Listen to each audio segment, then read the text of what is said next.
Welcome to the Detroit Lions Morning Rounds podcast, also available on YouTube. I'm Jimmy Liao, University of Michigan Medical School graduate. This podcast focuses on the Lions, the NFL, COVID, and other medical issues. The NFL released a COVID protocol update. High-risk asymptomatic close contacts are out for 5 days minimum. That was the change.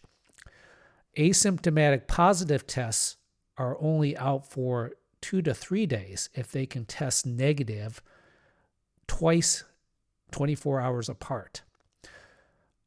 Logically, this doesn't seem to make much sense that somebody who's testing negative throughout and asymptomatic is out for longer than somebody who actually tested positive. Now let's go over a real world scenario of somebody who tested positive and how soon they could get back. If they test positive Friday morning on the PCR test, they would have to test negative Saturday and test negative on the Sunday PCR test as well. So that's 2 PCR tests 24 hours apart. The Sunday PCR test could return within a few hours, 6 to 12 hours maybe even sooner. So they could be back by Sunday afternoon, even after testing positive on Friday. Whereas a high-risk close contact is out for 5 days minimum, regardless of how they're testing. So the logic doesn't seem to make much sense. The high-risk close contact would actually be better off if they tested positive, because they could return in 2 to 3 days. Chris on Twitter brought up the point that it could be related to course of illness, and I appreciate his thoughtful, logical reasoning and debate on Twitter. So the reasoning would be, if you are close contacts to somebody who has COVID, it's going to take you 3, 4, 5 days or even longer to get through that incubation period to the point where you are converting from negative to positive or developing symptoms. So you might have a delayed course compared to somebody who's actually testing positive and actively infected with COVID. So logically, that part does seem to make sense. However, a couple caveats with that. The course of COVID is different for each person.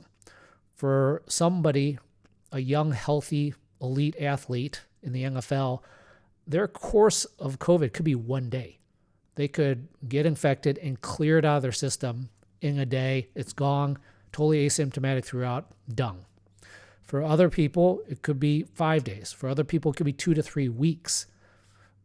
For some people, it's 2 weeks in the ICU.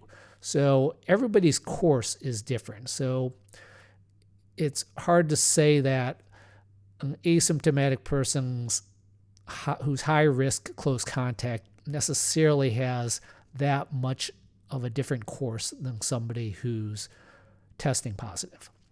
The other caveat is false negatives are likely. The false negative rate could be 30% or higher. So this means that high risk close contact who's been testing negative throughout could be testing false negative. They could have COVID. They could have had COVID before they even got in close contact with the guy who tested positive for COVID. There's just no way to know for sure. And the person who's testing positive for COVID, he has to produce 2 negative tests, but those 2 negative tests could be false negatives. So there's a lot of gray area in all of this. And it just doesn't seem logical that a high-risk close contact is out for longer than somebody who's actually testing positive. I think they should probably align those two timelines to be out the same amount of time.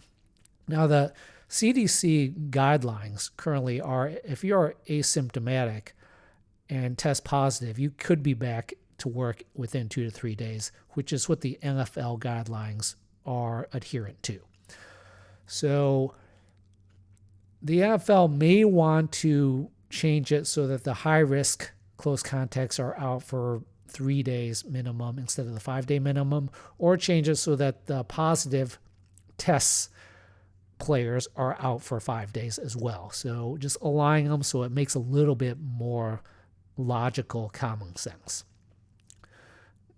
Now, one thing in all this is the NFL did not define publicly what they mean by high risk. That's a huge gray area, and it can be defined however they want. And very likely it's a case-by-case basis.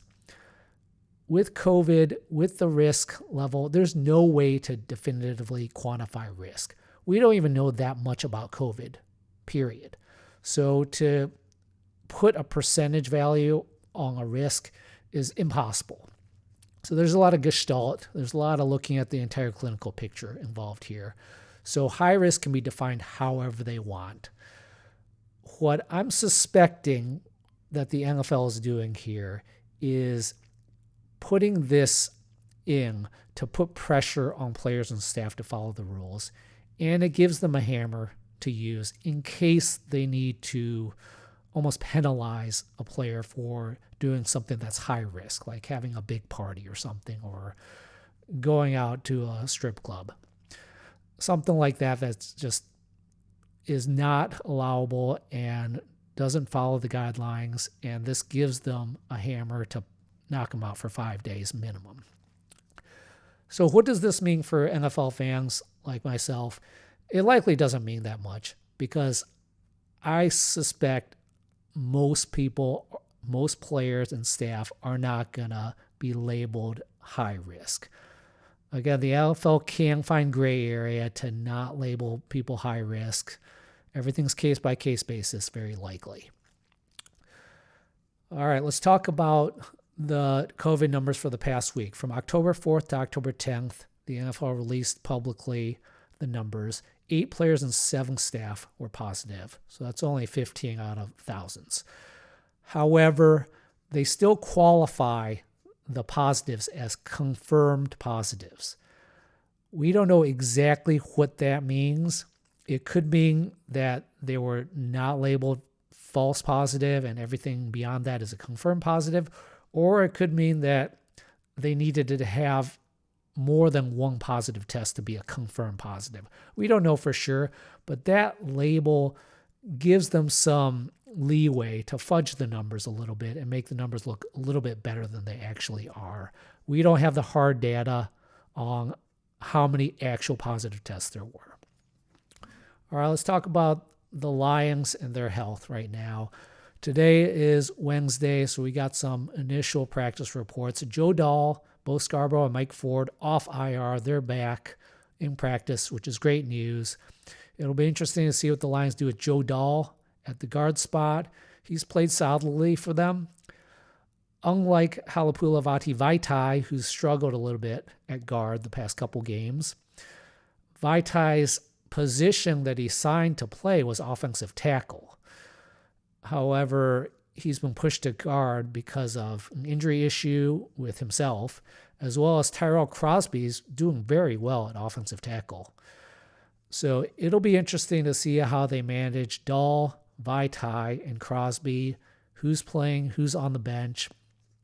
Right now, Dahl and Crosby are probably playing the best 2 out of the 3. But you just signed Vaitai to a big free agent deal. He's in the first year of his deal, so it would be tough to bench him. But we'll see how that goes. Good to see Bo Scarborough back. We got a good stable of running backs. I don't want to see Scarborough play that much because I want to see DeAndre Swift and Kerryon Johnson a lot more.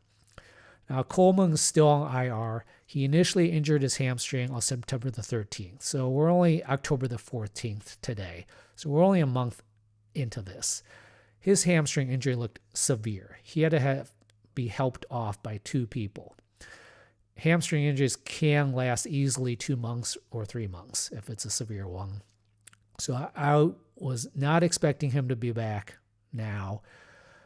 And I don't expect him to be back soon either. Desmond Trufant aggravated his hamstring injury in the last game against the Saints. Didn't look like a severe aggravation. However, he did not practice today. We'll see how that goes, but it doesn't look promising for him to play this weekend against the Jaguars. All right, so that's the update today. Thanks for listening. Feel free to leave comments on my YouTube channel or hit me at Twitter at JimmyLeoutMD. Thank you.